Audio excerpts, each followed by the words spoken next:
200 આતંકવાદીઓ ભારત ઉપર હુમલો કરે અને એને આપણા સેનાના યુવાનો મારી નાખે તો આ એક મહિનો આપણે મોબાઈલમાં બધે ઈ જ આવે ને 200 આતંકવાદી માર નાખે, હુમલો એક થતો અટકાવે તો આવે અને આવવું જ જોઈએ. આપણા સેનાના યુવાનોને 100 સલામ છે. પણ મારે તમને કહેવું છે હવે ઈ આ નાની વાત નથી કે એકવાર 200 આતંકવાદી બાપુ હુમલો કરવા આવે અને એને આપણા સેનાના યુવાનો મારી નાખે તો એક મહિના સુધી મોબાઈલમાં મીડિયામાં જો ઈ જ આવતો હોય તો એક એવી પેઢી મેં વાંચી કે ભારત વર્ષમાં 550 વર્ષ સુધી આતંકવાદી હુમલો ન કરવા દીધો. બપ્પા રાવલથી લઈને રાજપૂતની પેઢીએ 550 વર્ષ કોકદી પેઢીઓ ગણજો કેટલી થાય 550 વર્ષમાં. આ ધર્મની મને ખબર છે. અલખ ધણીનો નેજો જ્યાં ફરકે છે રામદેવજી મહારાજનો અને ભજન મેં કીધું એમ એ માયકાંગલાથી કોઈ દી કાંઈ થતું જ નથી. હા, શાકભાજી લેવા મોકલ્યો હોય તો રોતો રોતો આવે, ગળદી બહુ છે કેમ નકામું કો કચરી દે. તું કચરાઈ જ ગયો છો કે દોણો નબળો વહાણ કરે એને મિત્રો ન કરવો કોઈ દી. નબળું તમને નબળું શીખાડે ને એને નહીં. એટલે બપ્પા રાવલની પાસે રાજા દાહિરનો છોકરો એક દીકરો બસી ગયો એને આવ્યો. આખી વાત તો જબરી છે, મેં ઘણી વાર કરી છે. અને સિંધમાં એ દાહિરનું માથું કાપી અને મોહમ્મદ બિન કાસિમ એમના ખલીફાને મોકલ્યું. એ વાત જબરી છે આખી. આપણને તો શું છે બહુ ખબર નથી. એટલે ઘણું જે ઇસ્લામ ધર્મમાં 24 પૈગંબર છે એમના પરિવારને બચાવવા માટે રાજા દાહિર એમની શાહજાદીઓને એમના પરિવારને આશરો આપ્યો હતો. રાજા દાહિર બ્રાહ્મણ હતો, સિંધનો રાજા. એના પરિવારને મોહમ્મદ પૈગંબરના પરિવારને આશરો આપ્યો હતો અને મોહમ્મદ બિન કાસિમ એને મારવા આવ્યો હતો. બોલો આ કોને ખબર છે? જેમ ભૂચર મોરીનું યુદ્ધ મુસફરજાદ ત્રીજા માટે થયું આખું અને એટલા રાજપૂતો કપાઈ ગયા. તો એ એવું તો ક્યાંય આવતું નથી, પાઠ્ય પુસ્તકમાં નથી આવતું. આ બધું કંઈ રહેવામાં આપણને વિચાર થાય કે હું અમુક વાંચતો હોઉં ને તો મને એ સિત્તોડના શાકા. એટલે હું કહેતો હોઉં કે તમને હિન્દુ તરીકે ગૌરવ હોય. આપણે બધાય ધર્મને માન આપીએ છીએ, કોઈને ઓલું નથી કહેતા, પણ હિન્દુ તરીકે ખાસ કરીને જો ગૌરવ થતું હોય ને એમાંય રાજપૂત તરીકે તો અજીબો શાન શહેનશાહ ગીત કોઈથી વગાડતા જ નહીં. હું પૂરેપૂરું સભાનતાથી અને વાંચીને કહું છું કે શું શું અકબરે કર્યું છે, અકબર કેટલો નીચ માણસ હતો એ બધું મેં વાંચી લીધું. મારી પાસે પુરાવા છે એટલા માટે કહું. જે ધ ગ્રેટ અકબર કરીને ભણાવવામાં આવે છે ને આપણા બાળકોને, આપણા બાબર ને હુમાયુન અકબર ને બધું ઈ જ આવ્યું. અમારા બધા ગયા ક્યાં? હા, હકીકત વાત કરું છું. આપણી તાજમહેલ, કુતુબ મિનાર બાપુ અને લાલ કિલ્લો એવું મોગલોએ બનાવ્યા એવું કહે છે એમ. હું તો એમ મને પુરાવો આપશે ત્યારે જ કહીશ કે બનાવ્યા છે. એ કહી દઉં તમને, હું ના નથી પાડતો પણ પુરાવો આવશે ત્યારે કહે કે એને બનાવ્યા. પણ છતાંય હાલો કહીએ આપણે ઘડીક વાર કે બનાવ્યા હશે. આ 3 છે એ આપણી ધરોહર છે. જે અજાયબી છે વિશ્વની એમાં નામ છે ને તાજમહેલનું. તો આપણું ગૌરવ છે ભારતનું. બધી સાચી વાત હું કહું છું, આપણું ગૌરવ છે. પણ એના નામ અજુબામાં જો આવી જતું હોય આ 3 બિલ્ડિંગનું નામ તો મેવાડના રાણા કુંભાઈ એકલાએ 32 કિલ્લા બનાવ્યા હતા. 32 દુર્ગ છે કે પાઠ્ય પુસ્તકમાં એક ફકરો નાનો. એટલા માટે હું આ કહું છું 32 કિલ્લા બનાવ્યા હતા બાપુ. એનો આજ પણ કીર્તિ સ્તંભ તમે જોવો. અને દિલ્હી સલ્તનત એ જ આપણને ભણાવવામાં આવ્યું કે દિલ્હીએ વિશ્વમાંથી રાજ કર્યું, પૂર્ણ હિન્દુસ્તાન.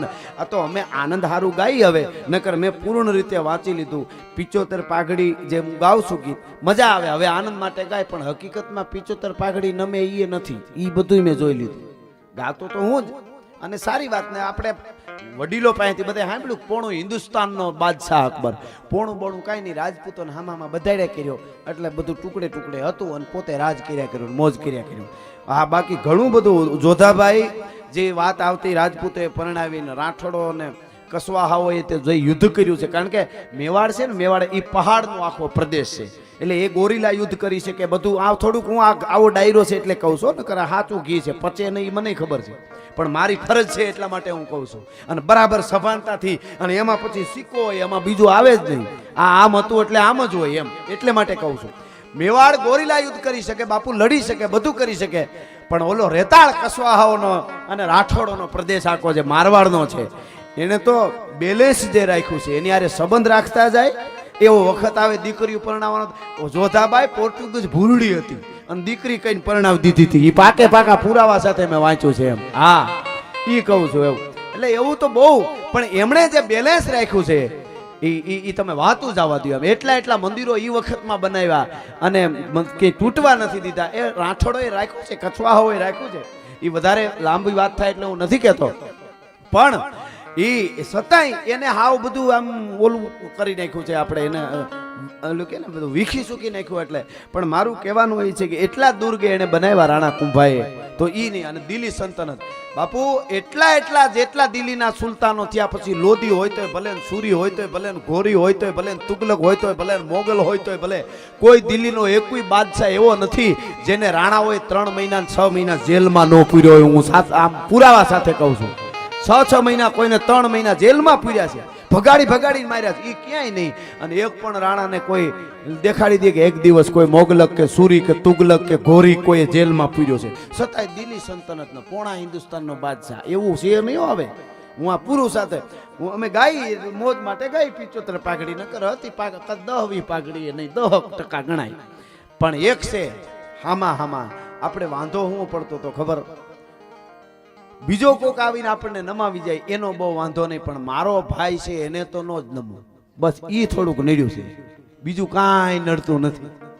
મારો ભાઈ મોટો છે, આ આખો તાલુકોના ગામ એને પગે લાગવા આવે, ઈ નો પોહાય મને લાગવા જોઈએ. એવું જ્યારે થાય છે ને ઈ થોડુંક નડ્યું. એટલે હામાં બધાડીને છેટા રાખી અને સલ્તનત.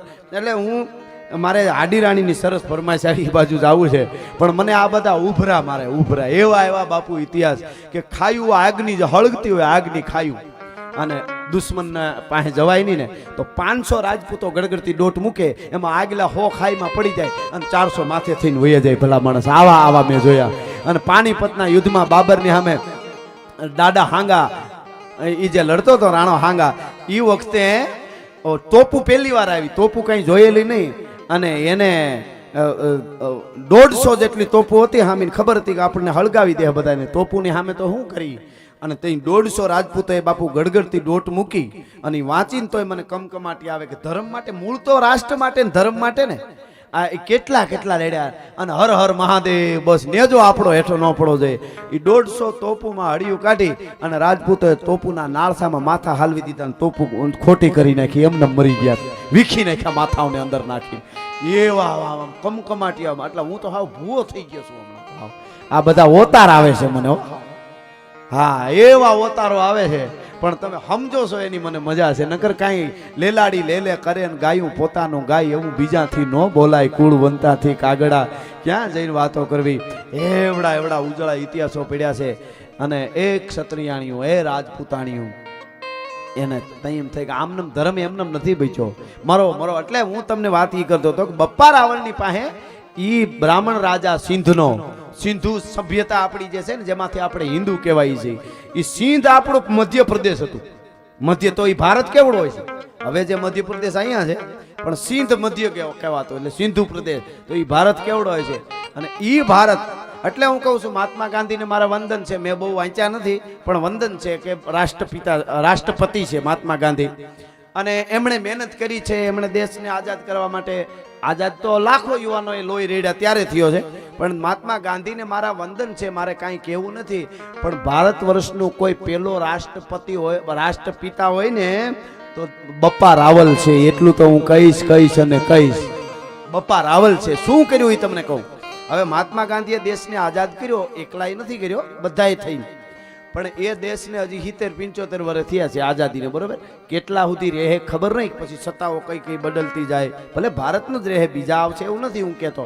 પણ બપ્પા રાવલે એ દાહિરનો એક દીકરો બચી ગયો ને બપ્પા રાવલ પાસે આવ્યો ને એને આખી વાત કરી કે વિધર્મીઓ આ તુર્કીઓ એટલા બધા ખરાબ છે કે 12-13 વર્ષની દીકરીઓની ઇજ્જત ઉપર હાથ નાખે છે.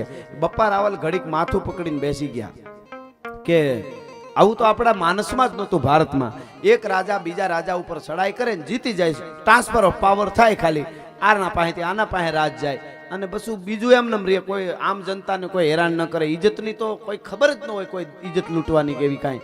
એને બદલે આવું કરે છે આ મોહમ્મદ બિન કાસિમની દરિયા જેવડી છે એને આવે છે.